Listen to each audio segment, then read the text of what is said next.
На очереди Легница, незаезженный и без шуток пугающий польский город недалеко от Вроцлава. Сегодня мы посетим с вами знаменитый заброшенный госпиталь, попробуем журик в местном душевном ресторане и, конечно, впитаем уникальную атмосферу старого города. Приятного просмотра! Легница – это не такой уж и маленький польский город, расположенный в Нижней Силезии под Вроцлавом. Тут проживает почти 100 тысяч людей, и не знаю, как вы, но я, например, про этот город узнала только после переезда во Вроцлав, когда мы с Андреем планировали съемки в этом регионе. Легница таки впечатлила, поэтому вы видите это видео. С Вроцлава в Легницу ездят электрички. Путь у нас занял около часа и стоил 22 злотых на одного. Если вы думали, что мы начнем нашу прогулку со старого города, то нет. В Легнице есть место поинтереснее. Добро пожаловать в заброшенный военный госпиталь. Жуткое, опасное, но очень атмосферное и манящее место.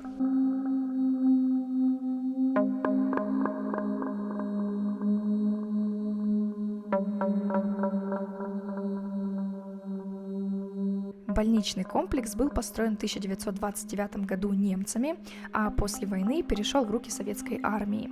В свое время здесь могли лечиться одновременно 650 человек. Да, и одним словом, место процветало.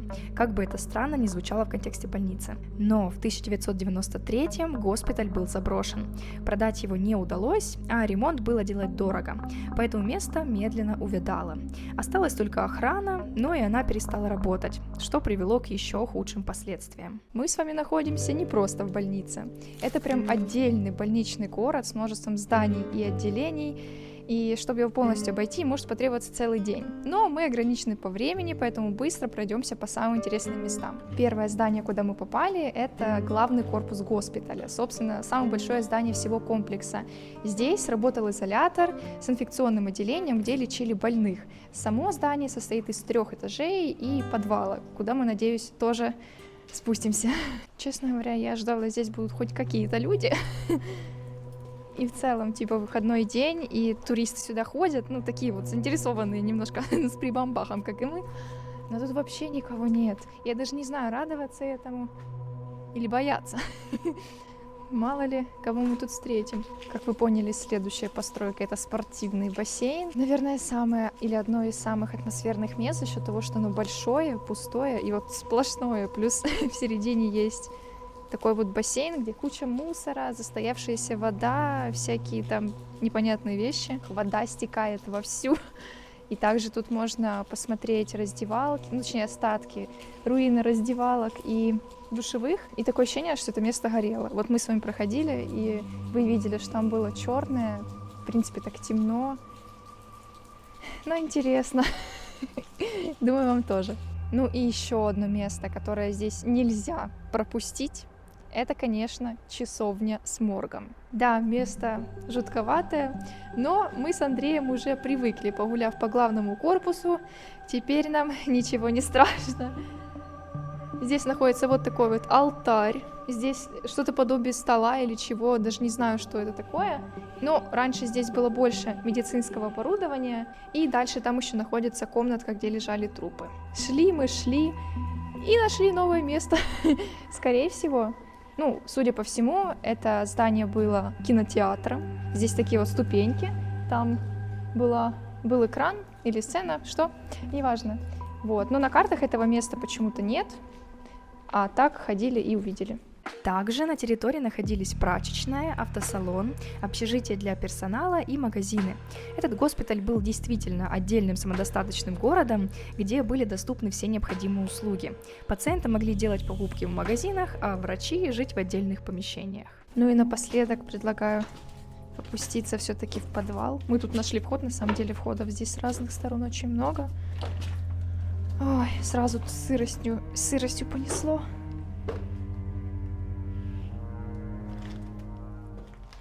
Ну, здесь такая тишина.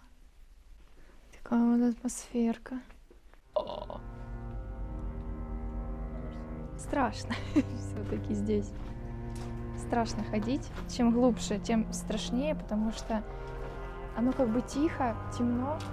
Еще фонарь так засвечивает, а иногда звуки непонятные. То мне собака кажется, еще что-то. Ну что, Андрей меня успокаивает. Фонарик у нас есть. Просто люди где-то ходят и все. Просто я такое только в видео каких-то смотрела, но точно не ходила по таким местам. С одной стороны, жаль, что это место, имев такой большой спрос и потенциал к развитию, пришло в упадок и превратилось в руины. Но с другой, теперь оно стало особенной достопримечательностью Лигницы, о которой, правда, мало кто знает. Обязательно поделитесь в комментариях, какие впечатления у вас остались после этого места. И не забудьте подписаться на канал, чтобы продолжить атмосферно и не скучно путешествовать с нами по городам Польши. А мы тем временем перенеслись на местную рыночную площадь. Вообще, старый город Лигницы очень атмосферный и красивый по архитектуре. Здесь находится множество памятных мест, церквей, ратуши, исторических зданий и не только. Мы же остановимся на некоторых из них. До 2004 года это место было далеко не таким красочным и уютным, как сейчас, скорее печальным, пока его не перестроили, чтобы мы с вами могли наслаждаться его красотой и элементами прошлого. Как только мы сюда приехали, просто с первых шагов в старый город тем более, мне сразу понравилось это место, потому что здесь вообще нет людей. В принципе, сейчас 8:30 утра, суббота. Не знаю, может, праздник какой-то, но, в общем, вообще ни души, ни одного туриста, только мы с Андреем снимаем, и это очень комфортно.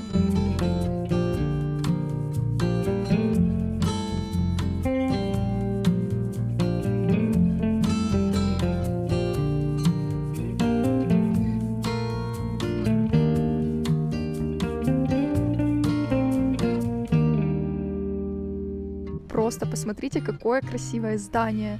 Это, наверное, самый очаровательный дом в старом городе и такой уникальный, потому что здесь есть очень много деталей, прям изображена целая история, а на углу расположен очень эстетичный балкон.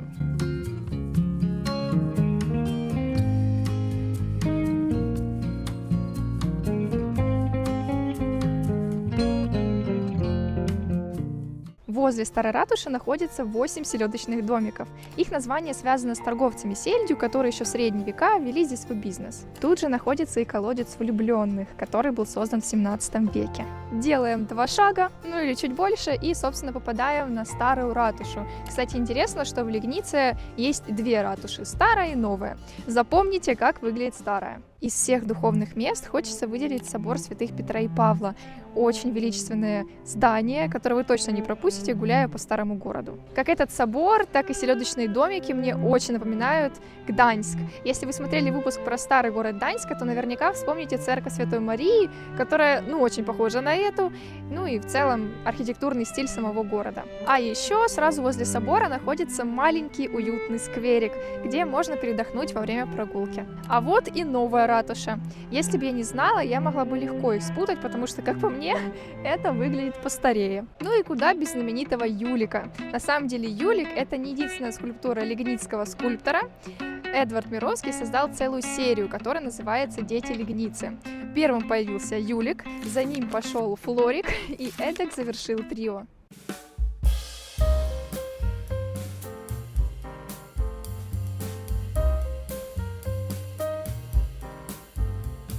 Изначально мы планировали идти в ресторан, который называется «Традиция». Там высокие оценки и, в принципе, очень много отзывов. Но не могли заранее бронировать места, потому что не знали, когда закончим снимать видео. И, собственно, пришли и туда после съемки, и нам не повезло, все было занято. И мы пошли во второй популярности ресторан, он называется «Тиволи». Это, между прочим, самый старый частный ресторан Нижней Силезии. Тут оценки пониже, но все равно есть очень много мест, и, в принципе, тут уютно. Так что мы заказали 2 журика, обычный и в хлебе, и еще пироги, которые нам позже принесут. Пробуем. Это вкусный журик. Мы уже много их пробовали, причем в разных городах, поэтому нам есть с чем сравнивать. Мы пробовали как вообще не особо вкусные, так и очень вкусные. И это такой насыщенный, кисленький, прям мне нравится. Рада, что взяла без хлеба. Но Андрей сказал, что с хлебом тоже вкусно, сытно. Им одним можно было бы наесться, и, в принципе, наверное, 4 из 5 он заслуживает. А я скажу даже 5 из 5. Вкусный журик. Наши пироги прибыли. Добро пожаловать. Итак, у нас есть 15 пирогов. Это набор, называется пироги бабуни. Тут есть 3 вида, по 5 штук, но вообще непонятно, где что. Так что будем наугад тыкать и пробовать. Есть с мясом и грибами, капуста. Короче, вот не знаю, как-то из этого что-то. Ну, пахнет. Пахнет реально домашними варениками. Попробуем. А еще тут, кстати, шкварки. Мне попалась капуста и грибы. Но капуста, кстати, очень кислая. Видимо, это квашеная капуста. Ну, горьковато, но в принципе вкусно, приятно, тесто мягкое. Так что поставлю пока лайк, но потом попробуем все, я вам в конце скажу итог. Итак, подводим итоги. Мы наконец доели, ну как, почти. У нас осталось 2 вареничка, но уже прям не лезет вообще никуда. 3 блюда стоили у нас 85 злотых, и это очень даже неплохо, учитывая, что очень сытные блюда. Вкусная еда, она такая прям домашняя, в чем-то простая, но домашняя и вкусная. Что понравилось, это, в принципе, атмосфера, то, что здесь мало людей, все быстро нам вынесли, и вкус, собственно, и цены. Из минусов хочу сказать, что не хватает картинок в меню, обслуживание можно докрутить, и мне не понравились кислые варенички.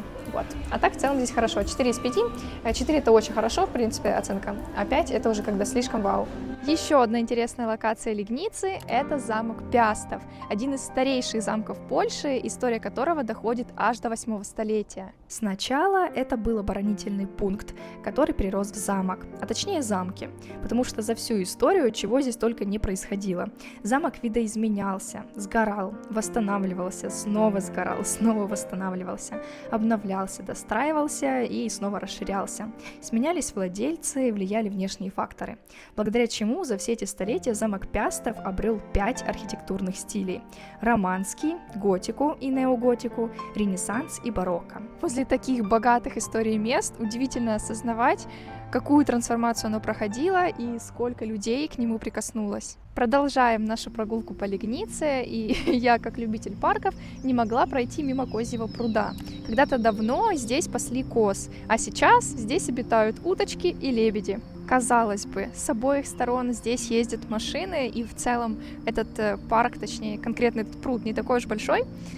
Но, боже, как же здесь уютно, как здесь спокойно, и благодаря вот этим вот деревьям, ну, как минимум, в теплое время года, когда еще все листья не упали, здесь очень, именно вот так затишно, прям уютно. И сейчас прям идеальная погода осенняя, поэтому просто гулять здесь одно удовольствие.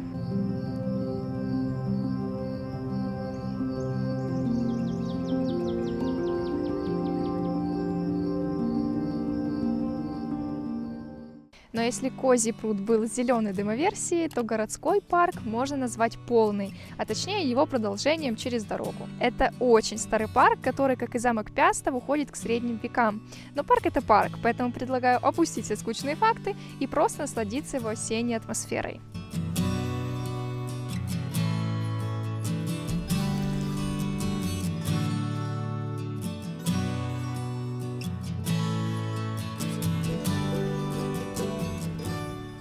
Да, это видео было снято еще осенью, как всегда путешествуем по времени с вами.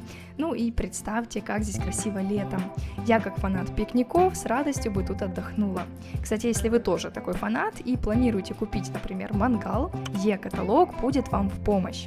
С ним не нужно ходить по магазинам, тратить время и лишние деньги. Просто заходите на сайт, ставите нужные фильтры, по необходимости сортируете товары и выбираете лучший вариант. Плюс ко всему экономите, делая заказ в магазине самой низкой ценой. Например, тут вы сохраните 25 злотых, тут 68, а тут вообще больше 500.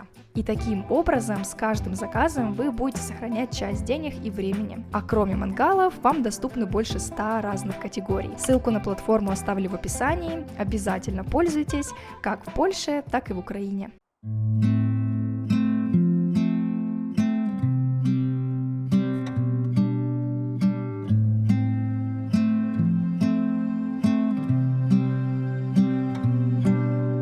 Как итог, могу сказать, что Лигница — это очень уютный, компактный и приятный город со своей изюминкой в виде госпиталя, куда очень круто приехать на один день. Так что от этого города у меня остались только приятные впечатления, ничего плохого сказать не могу. А как Лигница вам, напишите в комментариях и заодно поделитесь, какое место вас удивило больше всего, впечатлило. А мы увидимся с вами совсем скоро, в следующем видео. Пока! Пользуясь случаем, хочу поблагодарить Дмитрия и Елизавету за щедрые донаты нашему каналу. Ваша поддержка и вклад очень ценны и вдохновляют.